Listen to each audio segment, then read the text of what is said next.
Good morning, everyone. I am here from another small business to share one of my past insights into one of my past articles. And I love to just kind of show off some of the small businesses in this area. This is a business center where small businesses can come and get a desk, get an office, get a workspace, a office, boardroom, or even an event place. So, there's probably something in your area.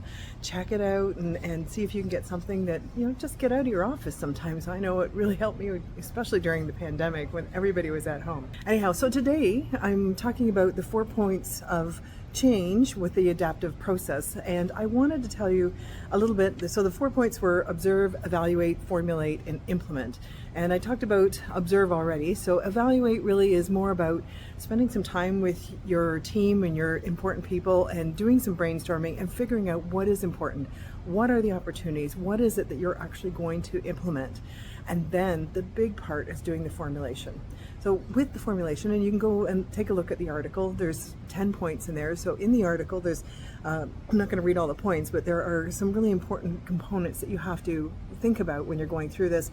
You need to, especially as a writer, and I know I'm going to say this, and a lot of people are like, oh, I don't really want to do this, but you have to put your ideas, you have to articulate them in writing. If it's just up in your head, it's not enough to share. You can't go back and evaluate it. You can't remember exactly what you said. You can't put your measurements down and be able to say, yeah, we're actually making our milestones, and other people can't read it and make a decision whether or not this is something they could do.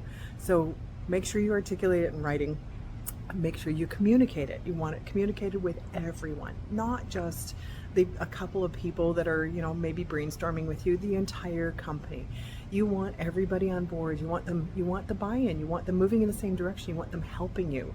Even if their own jobs are not going to touch the change components of what you're working on, if you're not sharing it with them, they don't know what's going on around them, and they're not going to feel like they're part of what's going on in your business. You want to make sure that you have your milestones defined and scheduled, so you know what you're measuring, and then you have some defined measurements that you can go back and say, yes, we're actually making these, or no, we're off, what else do we have to do?